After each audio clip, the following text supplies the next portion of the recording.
Hello everyone, यह है battle through the heavens season 7 part 545। पिछले एपिसोड में हमने देखा कि ओल्डबॉय ने अपने पिल को रिफाइन कर लिया, जबकि इस चीज को देखकर जॉन कुंग और बाकी लोग परेशान हो गए। लेकिन तभी सावन ने भी अपनी आंखें ओपन कर ली, जिसकी वजह से उसके फर्नेस से तेज रोशनी निकलने लगी और कुछ ही समय के अंदर सावन के फर्नेस के अंदर से फायर ड्रैगन निकला, जिसके अंदर से इतनी टेरिफाइंग एनर्जी निकल रही थी कि सभी लोग सरप्राइज हो चुके थे। और तभी सभी अल्केमिस्ट ने देखा सावन एक ऐसी पिल रिफाइन कर रहा है जो बहुत ही कम अल्केमिस्ट रिफाइन कर सकते थे। यहाँ तक कि खुद मास्टर और जो एक टियर 9 के अल्केमिस्ट थे वो भी इस पिल को रिफाइन नहीं कर पाते। जबकि दूसरी ओर ओल्डबॉय को ऐसा लग रहा था कि सावन अपनी पावर की मदद से उसके पिल लाइटनिंग को डिस्ट्रॉय करना चाहता है। लेकिन जैसे सावन की ठंडी आवाज उसके कानों में गई तो शांत हो गया, क्योंकि ओल्डबॉय को समझ में आ चुका था कि सावन उससे कई गुना पावरफुल है। और फिर आगे सावन ने ब्लैक डिमोनिक थंडर से निपटने के लिए अपने स्काई डेमन पपेट को बाहर निकाल लिया। अब अगले सीन में हम सावन को देखते हैं, जिसने इन थंडर से निपटने के लिए अपने 500 स्काई डेमन पपेट को बाहर निकाल लिया था, ताकि ये 500 स्काई डेमन पपेट इस बिजली को कंज्यूम कर सके। और बिना देर के सावन ने उन थंडर को कंज्यूम करने के लिए अपने पहले पपेट को आगे की ओर भेज दिया। पर सावन का sky demon puppet black thunder heaven monster के सामने आते ही एक धमाकेदार आवाज के साथ उसकी बॉडी एक्सप्लोड होकर धूल में मिल गया। जबकि ये देखने के साथ ही सावन ने बचे हुए चारों पपेट को आगे की ओर भेज दिया। लेकिन उन चारों पपेट के साथ भी ऐसा ही हुआ जैसे पहले पपेट के साथ हुआ था, इसलिए इनकी भी बॉडी एक्सप्लोड होकर धूल में मिल गई और ये पांचों पपेट मिलकर भी थोड़ी सी भी बिजली को नहीं रोक पाए। जबकि दूसरी तरफ सावन के लिए पहली बार था जब उसने ऐसा कुछ होते हुए देखा।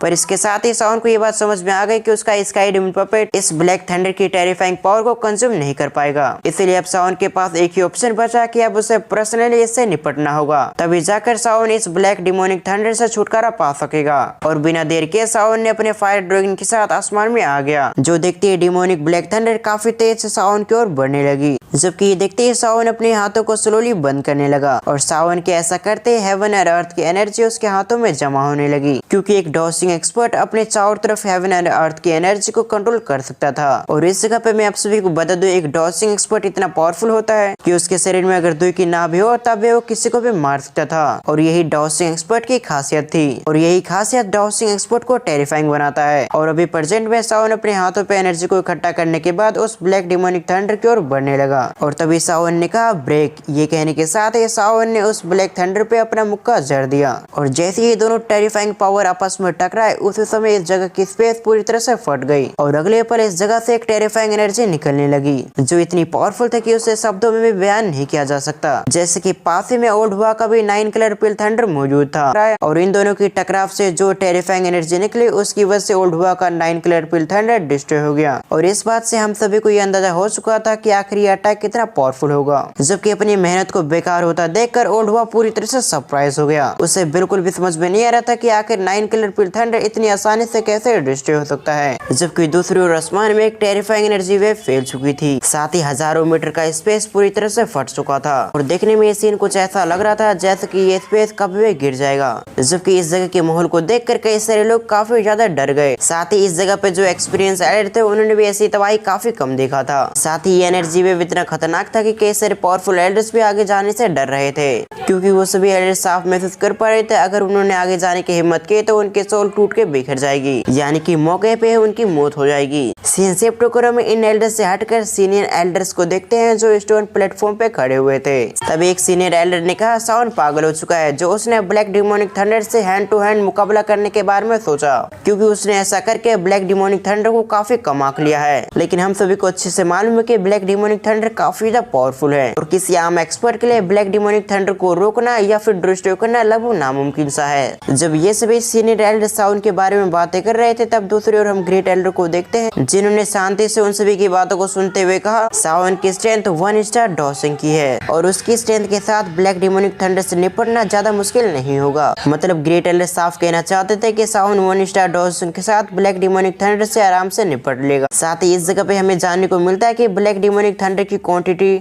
भले टियर 8 पिल थंडर से काफी कम हो, लेकिन इसके बावजूद वो काफी ज्यादा टेरिफाइंग है और इस टेरिफाइंग पावर को एक बैंक बैंक्स एक्सपर्ट भी आसानी से नहीं झेल सकता था। जबकि जैसे ग्रेट एल्डर ने सावन की स्ट्रेंथ को रिवील किया तो सभी लोग सरप्राइज हो गए, क्योंकि इस जगह पे मौजूद कई सारे एल्डर्स को अभी भी नहीं मालूम था कि सावन 1 स्टार डॉसिंग पे है, और साथ ही उन्होंने बिल्कुल भी उम्मीद नहीं किया था कि सावन 1 स्टार डॉसिंग पे होगा, क्योंकि इस जगह पे मौजूद खुद कुछ एल्डर डॉसिंग लेवल पे पहुंच पाए थे। सॉरी, डॉसिंग नहीं बल्कि बैंक्स एक्सपर्ट बन पाए थे। इसलिए उन्होंने बिल्कुल भी एक्सपेक्ट नहीं किया था कि सावन डॉसिंग एक्सपर्ट बन पाया होगा, क्योंकि खुद उनकी कल्टीवेशन बैंक्सिंग की थी, और अपनी बैंक्सिंग स्ट्रेंथ के साथ सावन की 1 स्टार डॉसिंग की पावर को देखने लगभग उनके लिए नामुमकिन सा था। और इस बात को सुनकर कई सारे एल्डर्स तो सदमे में जा चुके थे। जबकि ग्रेट एल्डर की बातों को सुनने के बाद दूसरे एल्डर ने किसी तरह से अपने फेस एक्सप्रेशन को ठीक किया, क्योंकि उन्हें खुद भी इस बात को हजम करने में परेशानी हो रही थी कि सावन एक डॉसिंग एक्सपर्ट है। पर किसी तरह से उस एल्डर ने अपने आप को शांत करते हुए कहा, ऐसा लगता है जैसे कि इस एल्डर सिलेक्शन को सावन ही जीतेगा, क्योंकि सावन न केवल एक टॉप ग्रेड का एल्केमिस्ट है बल्कि उसकी पावर भी काफी टेरिफाइंग है। साथ ही इस जगह पे मौजूद कई सारे एल्डर्स को अलायंस के बारे में अच्छे से मालूम था,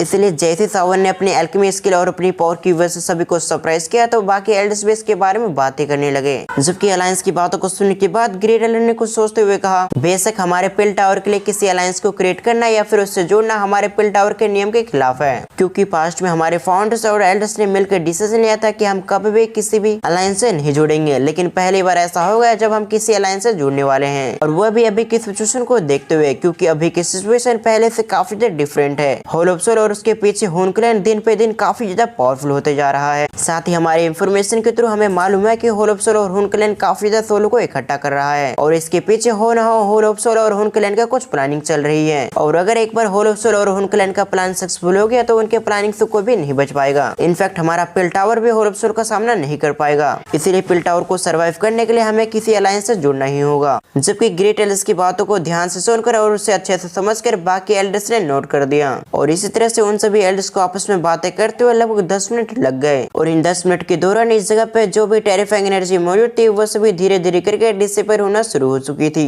और देखते देखते कुछ समय के अंदर इस जगह का माहौल शांत होने लगा। साथ ही सावन और ब्लैक डिमोनिक थंडर्स के आपस में टकराने की वजह से इस जगह पे जो भी स्पेस में क्रैक पड़े थे वो भी धीरे धीरे करके रिपेयर होने लग गए। फिर सिंसिप होकर हम आसमान को देखते हैं, जिस आसमान को कुछ समय तक ब्लैक डिमोनिक थंडर ने घेर रखा था, अब उस जगह से धीरे धीरे करके ब्लैक डिमोनिक थंडर हट रहा था, जिसके चलते अब आसमान से धीरे धीरे करके रोशनी निकल रही थी, और इस जगह का माहौल शांत होते ही सभी की निगाहें ऊपर की ओर चली गई, जहां सावन और ब्लैक डिमोनिक थंडर के आपस में टकराव हुई थी, और अभी प्रेजेंट में सावन उसी जगह पे खड़ा हुआ था, और सावन को देखकर ये साफ चल रहा था कि उस टेरिफाइंग एनर्जी से भी सावन को कोई भी फर्क नहीं पड़ा, यानी कि ब्लैक डिमोनिक थंडर से टकराने के बावजूद सावन को चोटें नहीं लगी। फिर सेंसिटिव टुकड़े सावन को देखते हैं जो ब्लैक डिमोनिक थंडर को निपटाने के बाद अच्छा महसूस कर रहा था। साथ ही सावन अपने मन में सोच रहा था ये ब्लैक डिमोनिक थंडर काफी ज्यादा टेरिफाइंग था, और अगर मेरी स्ट्रेंथ डॉसिंग लेवल पे नहीं होती तो मेरा अभियान उन 5 स्काई डिमन पपेट जैसा होता, जैसे कि उनकी बॉडी ब्लास्ट हो गई उसी तरह मेरी भी बॉडी ब्लास्ट हो जाती। और ये ब्लैक डिमोनिक थंडर जो काफी ज्यादा टेरिफाइंग था, ये इतनी जल्दी इसीलिए चली गई क्योंकि ये थंडर स्टैक एक ही बार सावन के ऊपर हुआ था, और सावन ने जैसे लाइटनिंग स्टैक को ब्लॉक किया उसी समय ये ब्लैक डिमोनिक थंडर इस जगह से चली गई, और आसमान से जैसे ब्लैक डिमोनिक थंडर गई तो सावन का फायर ड्रैगन रोर करने लगा,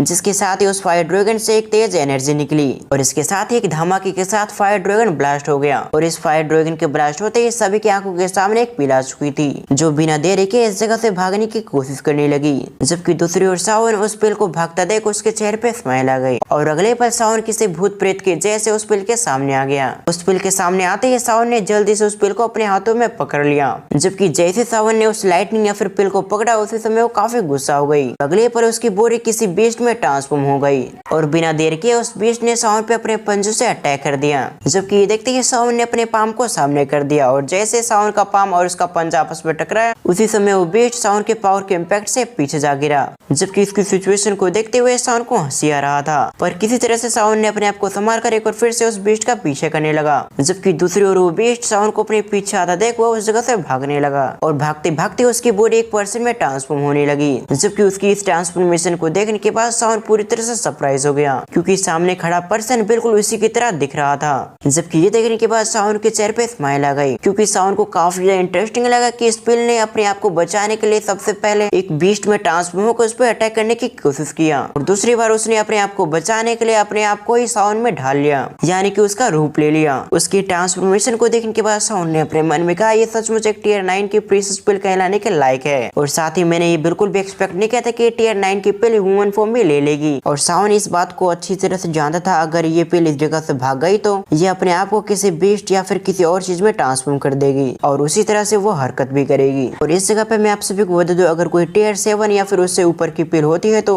उसके अंदर अपने आप एक चेतना आ जाती है, यानी कि वो अपने आप ही सोच समझ पाती है। और इन पिल को भी मालूम होता है कि अगर ये जगह से नहीं निकले तो इसे निगल लिया जाएगा, इसलिए वो पिल अपने आप को बचाने की कोशिश करते हैं ताकि वो अपने आप को सर्वाइव कर सके। पर सावन जैसे पावरफुल एक्सपर्ट के सामने उस पिल की कुछ भी ताकत नहीं थी, इसलिए सावन ने पलक झपकते उस पिल को अपने हाथों में वापस पकड़ लिया। इसके साथ ही सावन ने बिना देरी के अपने क्लोन को माथे पे टैप किया, यानी कि उस पिल ने जिसने सावन का रूप ले लिया था, सावन ने उसके माथे को छुआ और इसके साथ ही उस पिल के अंदर से एक एनर्जी निकली, जिसके साथ ही वो ट्रांसफॉर्मर को वापस अपने ओरिजिनल फॉर्म में आ गया। और उसका ओरिजिनल फॉर्म एक ग्रीन कलर का पिल था, जिस सीन को दिखाते हुए हमारा ये पार्ट यहीं पर एंड होता है। आपको आज की एक्सप्लेनेशन कैसी लगी आप मुझे कमेंट करके जरूर बताएं। साथ ही इस वीडियो पे ज्यादा से ज्यादा हाइप करें, क्योंकि अभी फिलहाल हमारे चैनल डाउन चल रहा है, इसलिए मैं उम्मीद करूंगा कि आप हमारी वीडियो को सपोर्ट करोगे। और वीडियो अपलोड करने का समय एक बार फिर से मैं आप सभी को याद दिला दूं कि हर शाम को 6 से 8:30 के बीच है। और अगर किसी दिन वीडियो अपलोड नहीं होता है तो मैं दोनों वीडियो को कंबाइन करके अगले दिन अपलोड कर दूंगा।